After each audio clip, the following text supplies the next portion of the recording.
Hello again, my name's Daniel, welcome back to my channel, Guilty Feet, I've got no rhythm, and today you'll notice I've got a different setting and some less than ideal acoustics because I am in my office. I'm at work. Lockdown ended here in Israel last week and my company has allowed, I think, 15% of the workforce to return to the office if they choose, but you have to apply for permission to be one of that, part of that 15%.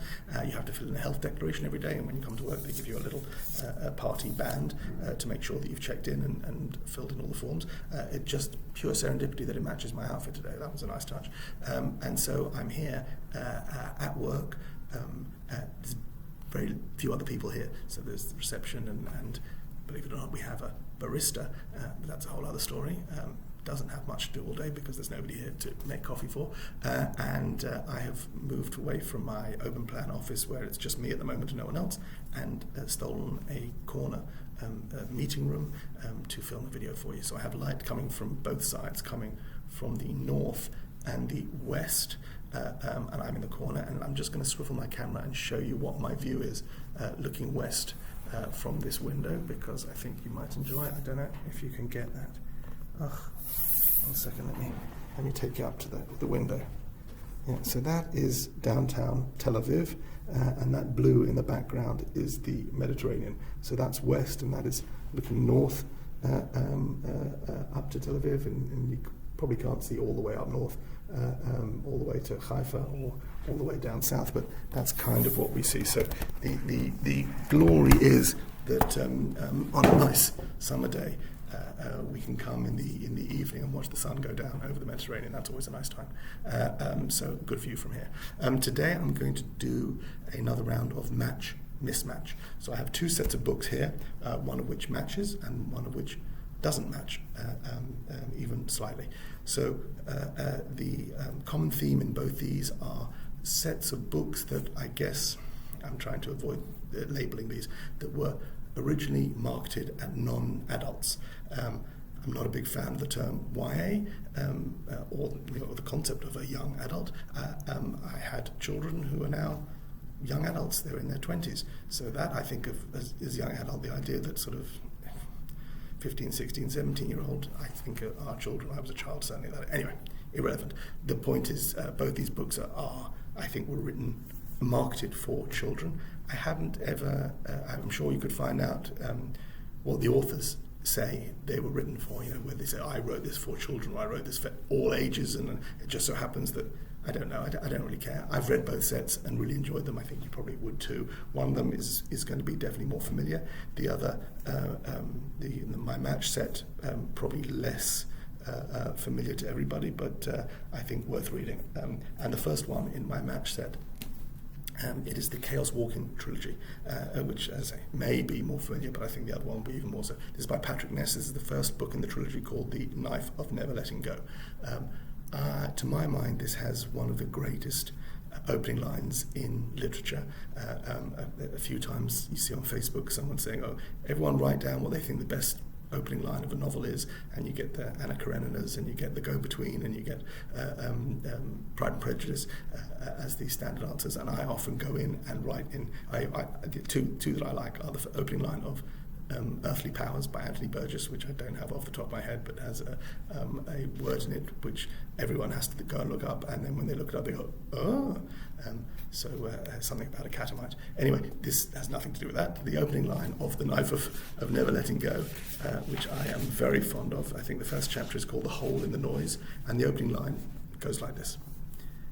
The first thing you find out when your dog learns to talk is that dogs don't got nothing much to say about anything. Now, I think that's a great opener, and the dog in the story is a real character, and the whole of The Knife of Never Letting Go is from the viewpoint of a young boy called Todd. The trilogy continues. Book 2 is The Ask and the Answer. Another chunky. This is like 480 pages, so this is over 500 pages. And then the final book in the trilogy is Monsters of Men. And as I say, this is a beautiful matching set from Walker Books, which is, I think, an independent publisher in the UK that mainly publishes books aimed at children. Again, if that's not the correct term, I apologise, but they publish picture books and board books as well as these fairly hefty young novels. And it's a terrific story. I say the first one we're in Todd's POV. The second book we add another POV of a young lady that Todd meets along the way, and the third book has an additional POV of a third entity. Probably best not to say more than that. Really exciting, terrific romp. Really sort of real character growth and development, very, very fun, very exciting, sort of breathtaking, page-turning, well-written, good stuff. They've made a movie, I think they filmed it probably 3-4 years ago now, called Chaos Walking. So the whole trilogy is known collectively as Chaos Walking. Each book has its own. I'm not sure whether the movie covers just the first book or all three. I imagine in the way these things were done, it was meant to cover just the first book, because these things are usually planned as, if this is a success, we'll go on and make the trilogy. It has a reputation for having been a very problematic movie. So I think originally filmed maybe even up to 3 or 4 years ago with Tom Holland as the lead, Tom Holland as Spider-Man, and Daisy Ridley as the female lead, coming off the Star Wars movies. And I think there were 1 or 2 years after the original filming was done, they went back and did reshoots, but they had to wait till Tom had finished Avenging and Daisy had finished Skywalking, and they came back and did some more, and then it got pushed off, and then in Corona, and I think it's still due to be released, but maybe streaming only in the next couple of months. So expectations have been significantly lowered, which is a shame, because I was very excited when I first heard they were going to be filming this. The director is a chap called Doug Liman, who has an up and down career, but has some pretty big hits under his name. And the screenplay, though, is Charlie Kaufman and John Lee Hancock, both of whom have some significant pedigree. But as I say, the expectations have been significantly lowered, which is a shame, because the way of these things is that will inevitably impact the reputation of the trilogy. And we'll talk about this a little bit when we look at the second trilogy. But a shame, because I think they're great books, and if these get forgotten, I think children will miss out. That is my matching set, Chaos Walking by Patrick Ness. Now, my mismatched set is probably even more familiar to everybody. So this is the first one in the His Dark Materials trilogy. This is the Golden Compass, a cover that you don't see very much. So I'm guessing that's Lyra, and that's Yorick, the armored Yorick Berenson, is that his name? The armored bear, and this is from Knopf. Now I bought this.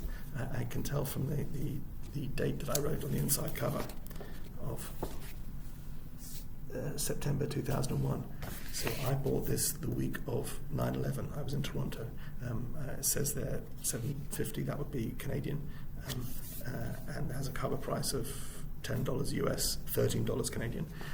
And I was in Toronto on 9/11, and I was working. I was on a business trip, and obviously everything descended to chaos. There was no way of knowing whether I was going to be able to get a flight out, because all flights were grounded in the whole North American continent. But that's the story for another day. But at some point in the afternoon, I must have left after spending 24 hours watching the news, and just very confusing and a traumatic time. Less so, I mean, I was an onlooker like everybody else, but so in Toronto, I was closer to New York than I am on a normal basis, and there was a real confusion about what was going to happen now, and what should we be doing, and how should we be acting.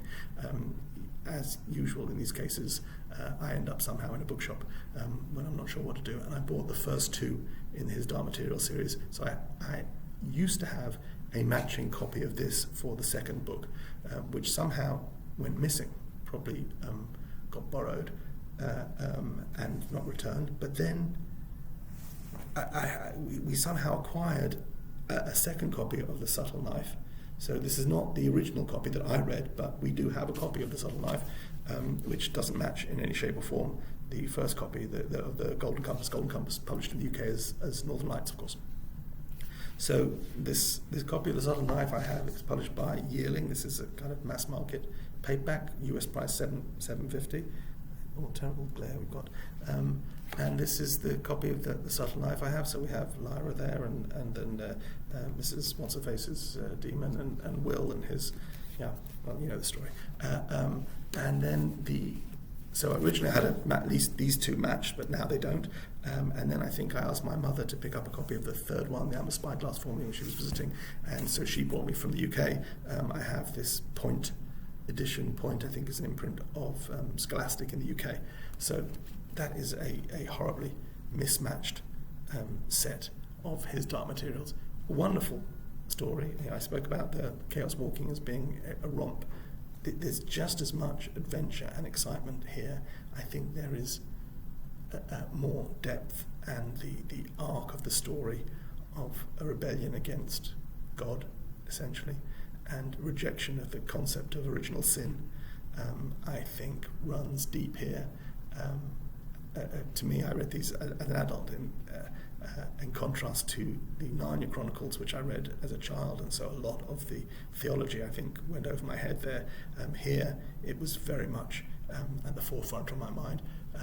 Interestingly, or if you're a wide, sort of a daftly eclectic reader, there's some parallels between his Dark Materials, say, and Garth Ennis's run on Preacher. He wrote the whole of Preacher, which is a weird and dark comic book series that ran over 70-odd issues and has been collected lots of times into different trade paperbacks and hardback versions, which also is about man's rebellion against God. But I digress. These are terrific. They function on their own as an adventure, as a wild fantasy ride that is scary and exciting and exhilarating, and also function as pushing a mind-expanding look at man's relationship to organised religion. Very worth your while. Now, the series, like the upcoming movie of Chaos Walking, which was not well received. There was a movie made of the first book of these, Golden Compass. I don't know why I think Doug Liman was involved in that as well. Am I completely wrong? I have to go and check. And it wasn't, no, there was, I'll tell you it was.